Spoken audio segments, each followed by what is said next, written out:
आतंकजीत सिंह साहब, दो तीन जल्दी जस्ट से, एक तो मैं एक और चीज नहीं बता दूं, अभी अगली लोकसभा इलेक्शन के और इसके बीच में एक शीतकालीन सत्र वैसे भी बाकी है। तो शीतकालीन सत्र तो जाड़ों में होता है, उसके बीच में ये बुलाने की क्या जरूरत थी? ये तो मतलब मोदी जी ही जानते हैं क्यों बुलाया है।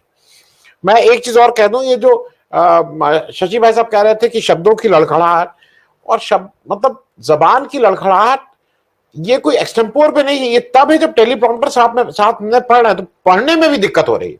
और इसका मतलब जो आपका आई और वो कांटेक्ट है उसमें कहीं ना कहीं कोऑर्डिनेशन में कुछ और चल रहा है, दिमाग कहीं और चल रहा है, या कुछ और दिक्कत है। मतलब इसको दिखा देना चाहिए। ये इनिशियल स्टेज की वो है हमारे, हम भी जिस उम्र में पहुंचे कभी कभी मैं भी भूलने लगा हूं, तो भाई अभी दिखा दे रहा हूं कुछ च्यवनप्राश टाइप चीजें जो लोगों ने कही हैं, उस तरह की चीजें खा रहा हूं तो शायद उससे कुछ स्मृति आ जाए। बादाम बादाम खा रहा हूं तो उससे तो मेरी स्मृति जा रही है। लेकिन एक इंपॉर्टेंट चीज ये है कि जब ये कहा जा रहा है कि कोविंद जी भी इनअप्रोप्रिएट है उनका किसी का प्रेसिडेंट बनना, इस सरकार ने एक और इनअप्रोप्रिएट काम किया था। जिस तरह से रंजन गोगोई साहब चीफ जस्टिस ऑफ इंडिया को राज्यसभा में लाया गया, और वो भी उस कोटे में जहां पे आर्टिस्ट और लिटरेरी लोगों को लाया जाता है, उन्होंने कौन सा आर्टिस्ट का काम किया था? तो वो भी इनअप्रोप्रिएट था। अब मैं क्योंकि एक ऐसा सवाल है जो लोगों के इंटरेस्ट का है, सहवाग साहब ने, वीरेंद्र सहवाग का मैं बड़ा फैन हूं, आज सुबह उन्होंने भी कहा है कि भाई इंडिया नहीं भारत ही होना चाहिए। तो कोई हमारे दर्शक कह रहे हैं कि वो ठीक है, उनका कहना है कॉलोनियल इससे वो आती है, गुलामी की बात आती। तो जो क्रिकेट वो खेलते थे, वो मेरे दर्शक का कहना है वो भी उसी कॉलोनियल ब्रिटेन से हुआ था, तो उसको छोड़ के वापस मतलब गुल्ली डंडा ही क्या सबको पकड़ा दिया जाए? मतलब अजीब अजीब सी लॉजिक कर रहे हैं, और अजीब अजीब से लोगों से ये सब कहलवाया जाता है सिर्फ इसलिए कि कहीं किसी को टिकट चाहिए, कहीं किसी को। मैं आपसे स्पेसिफिक, आतंकजीत सिंह साहब, एक क्वेश्चन जो मेरे अभी भी लोगों को समझना चाहता है, किसानों का क्या हुआ? सब भूल गए हम लोग। मतलब आप लोगों की इनकम डबल होनी थी, आपको लिखित एक दिया गया था कि हम एमएसपी पे कमेटी बनाएंगे, कहीं कुछ मामला चला है कि नहीं चला है, कि वैसे ही बिल्कुल टाइम टाइम फिक्स है, जैसे था वैसे ही है? देखिए आनंद वर्धन जी नमस्कार। जो बात आपने किसानों की किसानों की कमेटी बनाई गई, वो कमेटी उन्हीं के द्वारा निर्धारित लोगों की थी। उसमें कुछ एग्रीकल्चरल साइंटिस्ट थे, कुछ उनके सेक्रेटरीट के लोग थे जो एक्स सेक्रेटरीज थे या प्रेजेंट वर्किंग जॉइंट सेक्रेटरीज थे, और उसमें ऐसे लोगों को बुलाया गया जो सरकारी पक्ष रखते थे। आपने भी वीरेंद्र सहवाग का नाम लिया। वीरेंद्र सहवाग जब रिटायर होके आए तो उन्होंने अपना स्कूल की बिल्डिंग जब उनको बनानी थी, और जब उनको अपना वो ट्रेनिंग के लिए अपना एक इंस्टीट्यूट खोलना था वीरेंद्र सहवाग के नाम से, तो वो भूपेंद्र हुड्डा के पास गए और उनको पंचायत की जमीन दी गई। और 2008 की बात है ये। उस समय तो वो कांग्रेस का हाथ हमारा साथ और सब चल रहा था, और ये भी चल रहा था कि नजफगढ़ से शायद आउटर दिल्ली से वो कांग्रेस के टिकट पे इलेक्शन भी लड़े। अब उनका स्कूल चढ़ पड़ा, उनका इंस्टीट्यूशन चल पड़ा, तो अब उनका बैटिंग का स्टाइल चेंज हो गया है। अब वो बीजेपी के लिए बैटिंग कर रहे हैं, उनको कोई भारतीयता से प्रॉब्लम नहीं है। और यही बात अमिताभ बच्चन जी की भी है। अमिताभ बच्चन तो जाने जाते हैं कि जब वो इंदिरा गांधी की सरकार थी तो वो इंदिरा गांधी के क्लोज हुआ करते थे, फिर राजीव गांधी की सरकार आई, फिर वो इलाहाबाद से एमपी हुए, और फिर उनके रिलेशनशिप में खटास आई गांधी परिवार से, तो वो अमर सिंह के साथ हो गए। और जब उनका घर बच गया और सब कुछ ठीक ठाक हो गया तो आजकल वो भारतीयता के नारे लगाते फिरते हैं। यही मामला श्री श्री रविशंकर का है। मैं तो ये पूछना चाहता हूं कि मणिपुर पे इनका ट्वीट क्यों नहीं आता है? दूसरी बात है, जो हरियाणा में नू में वायलेंस हुई और हिंदू मुसलमान के झगड़े हुए, उसमें इनका ट्वीट क्यों नहीं आता है? जब प्राइस राइज होता है और 250 रुपए किलो टमाटर मिलता है, तो इन्फ्लेशन को या प्राइस इंक्रीज को लेकर अमिताभ बच्चन या रविशंकर, श्री रविशंकर और वीरेंद्र सहवाग कहाँ चले जाते हैं?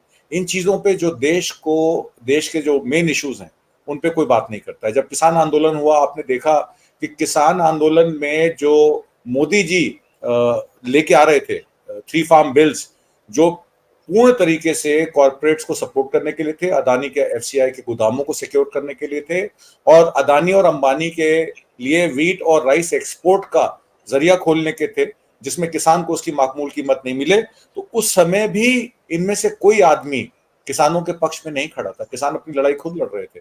अगर दिल्ली की घेराबंदी नहीं की गई होती और दिल्ली में 13 महीने आंदोलन नहीं चला होता, तो मुझे नहीं लगता कि मोदी जी इस बात पे झुकते। मोदी जी को झुकने पे मजबूर किया गया। अब बात हम कर लेते हैं इस स्पेशल पार्लियामेंट सेशन की।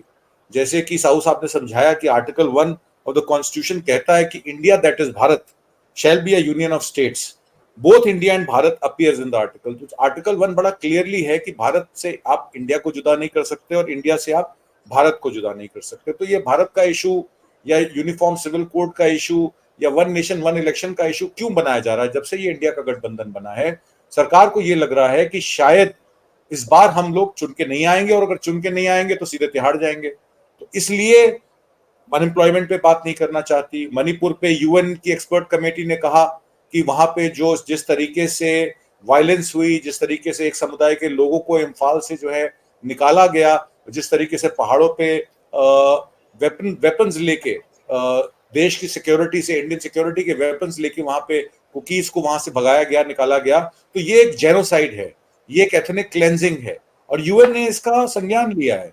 और इस पे कोई वार्ता नहीं होती। जब आपके अमित शाह साहब पार्लियामेंट में बोलते हैं तो कहते हैं सब ठीक है, और बीरेन सिंह जो है वो अच्छा काम कर रहे हैं। सीएजी रिपोर्ट को लेकर कोई बात नहीं करना चाहता। अभी आपने देखा कि एक सेकंड एक्सपोज है जिसपे आपने एक प्रोग्राम भी किया था अदानी का, जिसमें एक एक्सपर्ट कमेटी बनाई गई है सुप्रीम कोर्ट द्वारा, और अदानी के विषय में वो पूछना चाह रहे हैं कि ये जो स्टॉक मैनिपुलेशन है या अकाउंटिंग फ्रॉड्स हैं, इसमें कौन कौन सी कंपनियां हैं, और सेबी को कहा गया है उसका निस्तारण करें, उसका पता लगाएं कौन कौन सी कंपनियां हैं जो अदानी के स्टॉक्स में इन्वेस्ट कर रही थी। आपको जान के हैरानी होगी, जो नाम सामने आए हैं, जैसे ग्लोबल अपॉर्चुनिटी फंड बरमूडा का है, वो 6 जनवरी 2005 में इनकॉर्पोरेट हुआ और 2006 में बंद हो गया। इसी तरीके से एसेट ट्रेडेड इन्वेस्टमेंट जो विनोद अदानी द्वारा बनाई गई, वो 4 अक्टूबर 2010 में बनाई गई और 11 जून 2019 में खत्म हो गई। उसी तरीके से ईएम रिसर्जेंट फंड जो 25 मई 2010 में बनाई गई, वो 18 फरवरी 2022 में खत्म हो गई। और इसी तरीके से एक दो फंड्स और हैं, असला विजन फंड और एक लिंगो ट्रेडिंग एंड इन्वेस्टमेंट, जिनके सबके तहत विनोद अदानी और विनोद अदानी के द्वारा जो चैंगचुंग ली और दूसरे लोग हैं उनसे जुड़े हुए हैं। ये Nasir Ali long term fund, ये टर्म नासिर अली, तो ये नासिर अली और चैंगचुंग ली के द्वारा जो इन्वेस्टमेंट्स कराई गई, और ये फंड जो 2008, 9, 10 में बने, वो 2012-13 में बंद हो गए। तो इसका मतलब है कि ये फंड जो थे फिक्टिशियस फंड्स थे। ये फंड्स क्रिएट ही अदानी शेयर को 100 रुपए से 4000 रुपए ले जाने के लिए किए गए। और जब हिंडनबर्ग रिपोर्ट ने इसका खुलासा किया, तो हिंडनबर्ग रिपोर्ट को कह दिया ये एंटी इंडिया है, जॉर्ज सोरोस एंटी इंडिया काम कर रहे हैं। मतलब अगर आप एक इंडस्ट्रियलिस्ट का जो फ्लूक है, उसका जो गलत काम वो कर रहा है, उसको उजागर कर रहे हैं, तो क्या ये हिंदुस्तान की या इंडिया की या अकेले भारत की उस पे साख पे कोई टेस्ट है? उसके बाद आपने देखा किस तरीके से आरबीआई के डिप्टी गवर्नर आचार्य साहब ने कहा कि 2 से 3 ट्रिलियन रुपए मांगे गए 2018 में आरबीआई से प्री इलेक्शन एक्सपेंस के नाम पर।